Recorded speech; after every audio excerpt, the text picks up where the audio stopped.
গাজা ইস্যুতে আরব শেখরা চুপ থাকলেও চুপ থাকবে না ইয়েমেনি প্রতিরোধ যোদ্ধারা। এমন মনোভাবের জন্য বেঞ্জামিন নেতানিয়াহুর পথের কাঁটা হয়ে উঠেছে ইয়েমেন।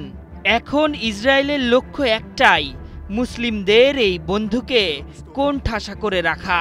এজন্য শুক্রবার প্রতিরোধ যোদ্ধাদের নিয়ন্ত্রিত একাধিক বন্দরে ভয়াবহ বিমান হামলা চালিয়েছে ইসরায়েলি সেনারা। সেই সঙ্গে যোদ্ধাদের নেতাদের প্রাণ নেওয়ার হুমকি দিয়েছে ইসরায়েলের প্রতিরক্ষা মন্ত্রী ইসরায়েল কাজ। কিন্তু ইয়েমেনে চালানো ভয়াবহ এই হামলায় বন্ধু রাষ্ট্র যুক্তরাষ্ট্রের কোনো সহায়তা পায়নি দখলদার সেনারা। আমেরিকা এরই মধ্যে ক্ষয়ক্ষতির শিকার হয়ে ইয়েমেনের সাথে যুদ্ধবিরতির ঘোষণা দিয়েছে। ফলে ইয়েমেনের সামনে এখন একা ইসরায়েল। চলতি মাসের শুরুতেই আমেরিকা ও প্রতিরোধ যোদ্ধাদের মধ্যে একটি শান্তি চুক্তি হয়েছিল। এই চুক্তির লক্ষ্য ছিল ইয়েমেনে সামরিক অভিযান বন্ধ রাখবে যুক্তরাষ্ট্র। অন্যদিকে লোহিত সাগরে মার্কিনী রণতরীতে হামলা চালাবে না প্রতিরোধ যোদ্ধারা। তবে এই চুক্তির অংশ ছিল না ইসরায়েল। মূলত এ কারণে ইয়েমেনি যোদ্ধাদের লক্ষ্যবস্তুতে একাই বিমান হামলা চালাতে হচ্ছে ইসরায়েলকে।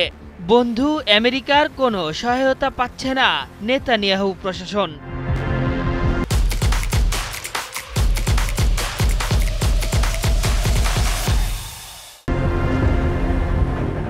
আর এটি ইসরায়েলের সামনে তৈরি করেছে চরম ঝুঁকি। মহাশক্তিধর আমেরিকা ইয়েমেনে হামলা চালাতে গিয়ে এরই মধ্যে বড় ক্ষতির সম্মুখীন হয়েছে। হারাতে হয়েছে মিলিয়ন মিলিয়ন ডলার মূল্যের যুদ্ধবিমান এবং ড্রোন। এখন একা ইসরায়েল ইয়েমেনের বিপরীতে আছে চরম ঝুঁকিতে। ইয়েমেন কয়েকদিন ধরেই ইসরায়েলের প্রধান বিমানবন্দর বেন গুরিয়ন লক্ষ্য করে সফল হামলা চালিয়েছে। মিসাইল আঘাত এনেছে বিমানবন্দরটিতে। এতে অনেক এয়ারলাইন্স ইসরায়েলের ফ্লাইট পরিচালনা স্থগিত রাখে। ইয়েমেন যে কোনো মুহূর্তে ইসরায়েলে সর্বশক্তি নিয়ে ঝাঁপিয়ে পড়তে পারে। ইয়েমেনের হাতে ইসরায়েলে সর্বাত্মক হামলা চালানোর মতো পর্যাপ্ত হাইপারসনিক মিসাইল মজুদ আছে।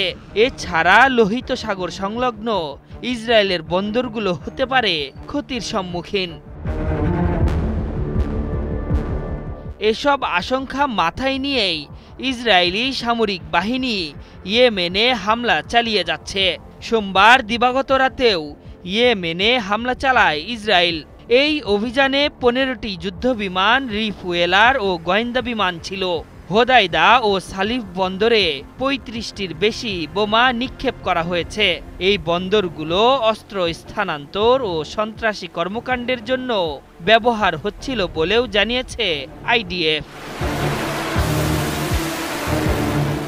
নেতানিয়াহু বাহিনীর ব্যাপক হামলার প্রতিক্রিয়ায় একদিন পরই তেল আবিবের গুরুত্বপূর্ণ স্থাপনা লক্ষ্য করে মিসাইল ছুঁড়েছে ইয়েমেনের প্রতিরোধ যোদ্ধারা।